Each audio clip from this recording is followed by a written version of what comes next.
দেখো ছাত্রছাত্রী বন্ধুরা, ভাগ না করে কোনো সংখ্যা 2 দিয়ে বিভাজ্য কি না কী করে বুঝবে? বলতে পারবে? ভাগ ভাগ করলে হবে না। ভাগ করলে তো বুঝতে পারবে, 2 দিয়ে ভাগ করলে কোনো সংখ্যা, সে তো বুঝতেই পারবে তোমরা সেটা 2 দিয়ে বিভাজ্য কিনা। কিন্তু ভাগ না করে আমরা কি করে বুঝবো কোনো সংখ্যা 2 দিয়ে বিভাজ্য? খুবই সহজ, কিন্তু জানলে তখন বুঝবে এইভাবে। এ তো খুবই সহজ।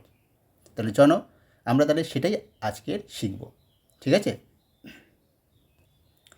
এখানে সংখ্যা বলতে আমরা কোন সংখ্যাগুলো নেব?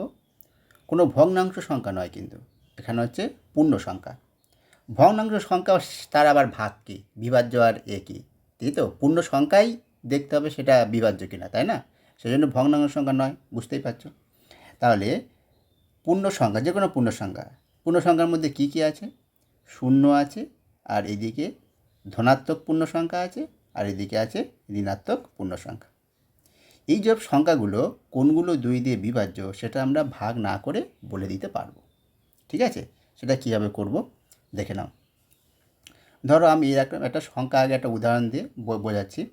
তাহলে এখানে সংখ্যা লিখলাম 2, 3, 4, 5, 6। এই একটা। আরটা লিখছি ধরো 7, 8, 9, 0, 5। আরটা লিখছি ধরো 3, 4, 2, 1, 0। আরেকটা 5, 6, 7, 9, 1, 1। একটা আরেকটা নিলাম 3, 2, 8, 9, যে কোনো সংখ্যা নিতে পারো, কোনো অসুবিধা নেই। 7, 9, 7। আরও বড় নিতে পারো। এখানে আমি একটা নিচ্ছি 6, 7, 5, 2, 4, 3, 3। এই একটা সংখ্যা নিলাম।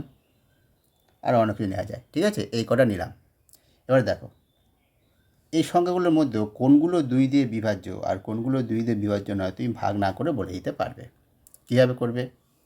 দেখবে প্রথম অঙ্কটা, মানে এককের ঘরের অঙ্কটা কী আছে, কী সংখ্যা আছে। ঠিক আছে? এইটাই দেখে আমরা বলে দেবো একের ঘরের অঙ্কটা এইটা 2 দিয়ে বিভাজ্য কি না তুমি মনে মনে করতে পারবে। একটাই সংখ্যা 2 দিয়ে বিভাজ্য কিনা কোন নিতে পারবে, তাই তো?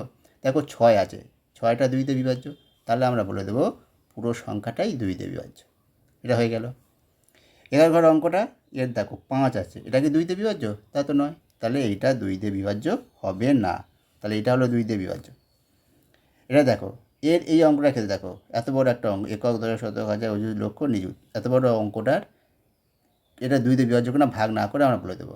এর সে প্রথম অঙ্কটা কি, এককের ঘরে অঙ্কটা কী আছে? 3, 3কে 2 দিয়ে বিভাজ্য, 2 দিয়ে বিভাজ্য নয়, তাহলে এটাও 2 দিয়ে বিভাজ্য হবে না। এবার দেখো এই অঙ্কটার ক্ষেত্রে, মানে এই সংখ্যাটার ক্ষেত্রে কী আছে? 34,210। এই সংখ্যাটা 2 দিয়ে বিভাজ্য কিনা কী করে বুঝবো? শূন্য, শূন্য তো 2 দিয়ে বিভাজ্য, তাই তো? তাহলে পুরো সংখ্যাটা 2 দিয়ে বিভাজ্য হলো। এই অঙ্কটা দেখো, এই অঙ্কটা মানে এই সংখ্যাটার প্রথম অঙ্কটা কী আছে? 1, 1 2 দিয়ে বিভাজ্য নয়, তাহলে এটা 2 দিয়ে বিভাজ্য নয়। এটা হলো। এটা দেখো এর প্রথম অঙ্ক, মানে এককের ঘরের অঙ্কটা কী আছে? 7 আছে, 7 2 দিয়ে বিভাজ্য নয়, তাহলে এটাও 2 দিয়ে বিভাজ্য নয়, পুরো সংখ্যাটা 2 দিয়ে বিভাজ্য নয়। ঠিক আছে? বোঝা গেল?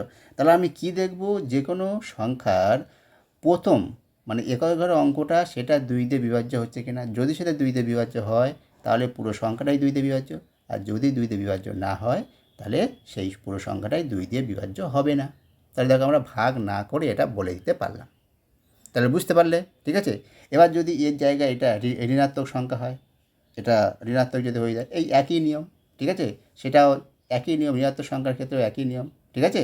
সেটাই। আর শূন্যর ক্ষেত্রে তো বলে দিলাম, শূন্য তো 2 দিয়ে বিভাজ্য আমরা জানি, ওটা তো একটাই, কোনো ব্যাপার নেই। বোঝা গেছে? তাহলে এই হচ্ছে তোমার নিয়ম, 2 দিয়ে বিভাজ্য কিনা কী করে বুঝবে। আশা করি তোমরা বুঝতে পেরেছ।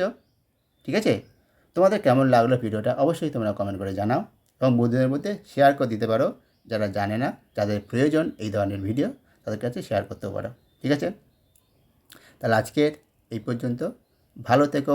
আবার আরেকটা পরের ভিডিওতে আরেকটা নতুন বিষয় নিয়ে আসবো। তোমরা 3 দিয়ে বিভাজ্য কী করে জানবো সেই বিষয় নিয়ে আরেকটা ভিডিওতে পরের ভিডিওতে জানাবো। ঠিক আছে, আজকের এই পর্যন্ত।